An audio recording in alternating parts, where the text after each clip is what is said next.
अस्सलाम वालेकुम स्टूडेंट्स, आप देख रहे हैं मेरा channel learn mathematics with sir Junaid और हम पढ़ रहे हैं नंबर थ्योरी। और आज का हमारा टॉपिक है first principle of finite induction. तो इसका हमने प्रूव करना है। आइए सबसे पहले इसकी स्टेटमेंट को देखते हैं। इसकी स्टेटमेंट हमारे पास क्या है? इसकी स्टेटमेंट है जी हमारे पास, if S is a subset, if S is a subset of positive integers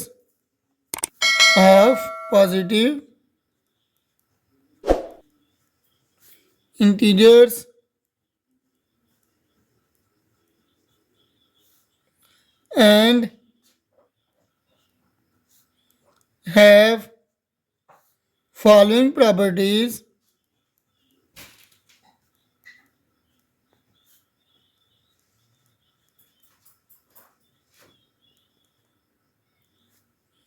पहली प्रॉपर्टी है जी 1 बिलोंग टू एस। दूसरी प्रॉपर्टी है if K belong to S then K plus 1 belong to S, then S is a set of natural numbers.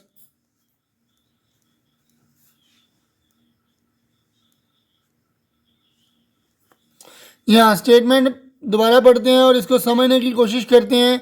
Statement है हमारे पास first principle of finite induction की कि अगर एस कोई एक सबसेट हो पॉजिटिव इंटीजर्स का, पॉजिटिव इंटीजर्स मतलब कि नेचुरल नंबर्स को हम पॉजिटिव इंटीजर्स कहते हैं, एंड है फॉलोइंग प्रॉपर्टीज़, और उसके अंदर अगर फॉलोइंग प्रॉपर्टीज़ हो, पहली बात यह है कि एक हमारे पास पॉजिटिव इंटीजर है, उसका कोई एक सबसेट है एस, और उसके अंदर प्रॉपर्टीज़ क्या क्या है कि 1 उसके अंदर बिलोंग करता है एस के अंदर, और अगर के बिलोंग करे एस में से तो फिर के प्लस 1 भी बिलोंग करना चाहिए एस में से।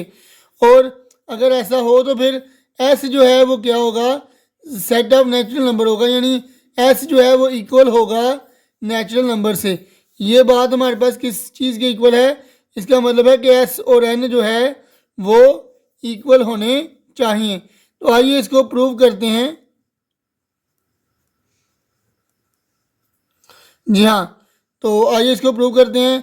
अब याद रखें, जब भी हम मैथमेटिक्स के अंदर प्रूफ करते हैं किसी चीज़ को, तो इसका एक तरीका कंट्राडिक्शन मेथड से है कि हम अपनी बात को उस चीज़ के उलट लेके चलें, और एट द एंड फिर हमारी जो बात है वो गलत हो जाएगी और हम कह देंगे कि जो प्रूफ की स्टेटमेंट है वो दुरुस्त है।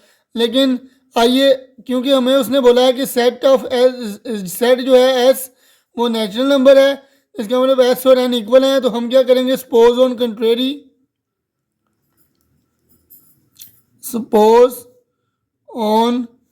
कंट्रेरी डेट एस हमारे पास इक्वल था एन के, तो हम क्या कर लेंगे कि एस जो है वो एन के इक्वल नहीं है। ठीक है जी।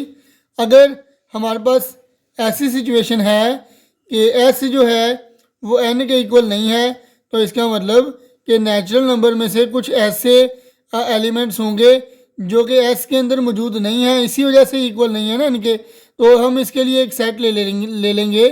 सपोज मैं ज़रा ऊपर कर लेता हूँ। Suppose t is equal to, अब मैं t एक सेट लेने लगा हूँ, इसमें वो वाले नंबर होंगे जो एस में नहीं है। ठीक है। Suppose n such that n belongs to set of natural numbers, और यानी कि इसमें वो वाले नंबर होंगे जो नेचुरल नंबर से बिलोंग करेंगे, लेकिन वो वाले नंबर नहीं होंगे जो एस में बिलोंग कर रहे होंगे।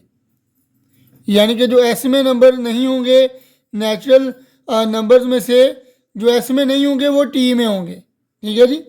अब याद रखें, इसका मतलब क्योंकि कुछ ऐसे एलिमेंट्स मौजूद हैं जो कि एस में नहीं है, वो टी में है, तो टी यानी हम कह सकते हैं कि ये एम्प्टी नहीं है, तो T is not equal to empty set, या टी इज़ नॉट फाई। ठीक है जी। अब अगर टी फाई नहीं है तो जाहिर सी बात है टी के अंदर जितने भी एलिमेंट्स हैं वो सेट ऑफ नेचुरल नंबर्स हैं, तो हम कह सकते हैं कि टी जो है ये सबसेट है नेचुरल नंबर्स का। ठीक है जी। अब अकॉर्डिंग टू WOP या according to well order principle, well order principle क्या है हमारे पास, according to well order principle, according to well ordering principle, यहाँ तो वेल ऑर्डरिंग प्रिंसिपल क्या था हमारे पास कि अगर एक नॉन एम्प्टी सेट हो तो उसमें हमारे पास क्या होता है जी, एक लीस्ट एलिमेंट होता है। तो इसका मतलब टी के अंदर कोई लीस्ट एलिमेंट मौजूद होगा, टी के अंदर क्या होगा जी, एक लीस्ट एलिमेंट मौजूद होगा। T has a least element. अब वो लीस्ट एलिमेंट कौन सा होगा उसको हमने बयान करना है, तो हम कह लेते हैं, सपोज कर लेते हैं, लेट कर लेते हैं कि लेट ए वो एलिमेंट है जो कि लीस्ट एलिमेंट है। Let A is the least element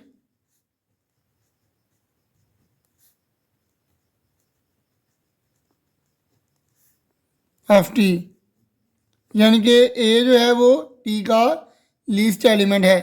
तो इसका मतलब ए जो है वो टी से बिलोंग करेगा। अब टी में तो वो वाले एलिमेंट्स थे जो एस में मौजूद नहीं थे, तो इसका मतलब टी जो है वो ए जो है वो टी से बिलोंग करेगा, लेकिन ए एस से बिलोंग नहीं करना चाहिए। ठीक है। अब हम क्या करते हैं कि फर्स्ट जो प्रॉपर्टी है उसको यानी कि लेके चेक करते हैं, वन बिलोंग टू एस। पहली प्रॉपर्टी क्या है कि वन बिलोंग टू एस। तो अगर वन हमारे पास एस से बिलोंग करता है तो वन जो है आप जानते हैं कि सबसे छोटा नेचुरल नंबर है। तो मैं लिख लेता हूँ यूजिंग फर्स्ट प्रिंसिपल या first property, using first property that is one belong to S.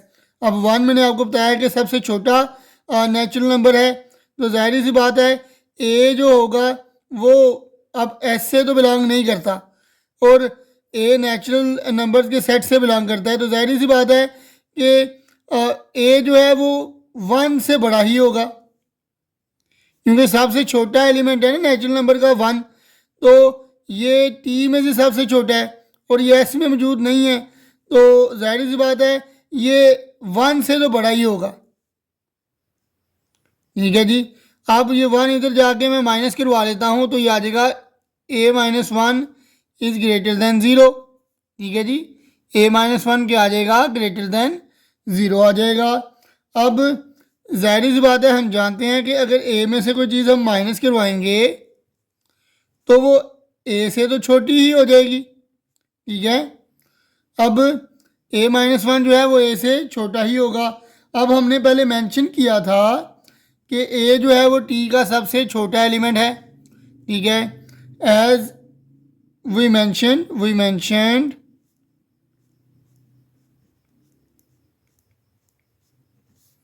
That a is the, a क्या था, least element, a is the least element of T. तो इसका मतलब ए क्योंकि सबसे छोटा एलिमेंट था ना टी का, तो ए माइनस वन उससे भी छोटा है, तो जाहिर सी बात है ये टी में तो नहीं होना चाहिए। ए माइनस वन किस में होना चाहिए, ये एस में होना चाहिए। अब हमने तो लिखा है कि ए जो है वो टी का लीस्ट एलिमेंट है और ए माइनस वन उससे लेस है, but a minus one is less than A.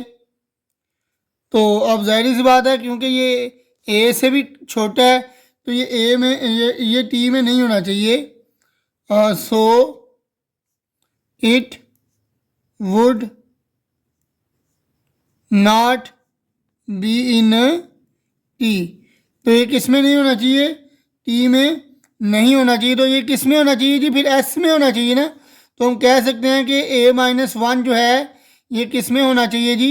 S से बिलोंग करना चाहिए, एस में होना चाहिए। अब a-1 जाहिर सी बात है कोई एक इंटीजर है। a-1 क्या है? इंटीजर है। अब जाहिर सी बात है यहाँ पे हम यूज़ करेंगे दूसरी प्रॉपर्टी कि अगर कोई एक इंटीजर जो है, फ़र्ज़ किया कि के हमारे पास एक इंटीजर है जो कि एस से बिलोंग करता है। यहाँ पे आ गया के, फ़र्ज़ किया ये के ही आ गया है कि a-1 जो है ये के ही है, फ़र्ज़ किया ये भी एक इंटीजर है जो कि एस से बिलोंग करता है। तो प्रॉपर्टी मुकम्मल तौर पर क्या थी कि अगर एक इंटीजर एस से बिलोंग करता है तो उसमें एक प्लस करेंगे, उससे अगला इंटीजर जो होगा वो भी एस से बिलोंग करना चाहिए। तो इसका मतलब कि अगर a-1 एस से बिलोंग करता है तो इससे अगला नंबर बी क्या होना चाहिए? एस से बिलोंग करना चाहिए। अब अकॉर्डिंग टू सेकंड प्रॉपर्टी, यहाँ पर हम लिखेंगे अकॉर्डिंग टू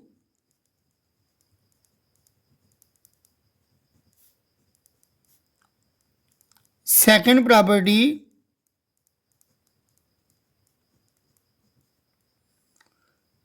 a-1 क्योंकि एस से बिलोंग करता है तो इसमें कोई एक अगला नंबर यानी 1 ऐड करेंगे तो वो भी एस से बिलोंग करना चाहिए। तो ये आ जाएगा a-1 +1 बिलोंग्स टू एस।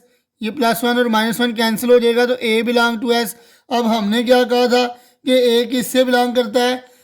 हमने कहा था कि a जो है वो लीस्ट एलिमेंट है टी का और a बिलोंग करता है टी से, एस से बिलोंग नहीं करता। तो ये तो हमारे पास a जो है वो एस से बिलोंग कर गया यहाँ पे, ठीक है। तो इसका मतलब ये तो कंट्राडिक्शन आ गई ना, which is contradiction to our supposition, which is contradiction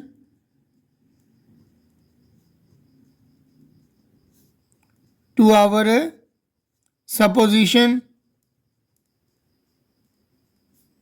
supposition लिखना पड़ेगा यहाँ पे, ठीक है। Supposition hence our supposition is wrong.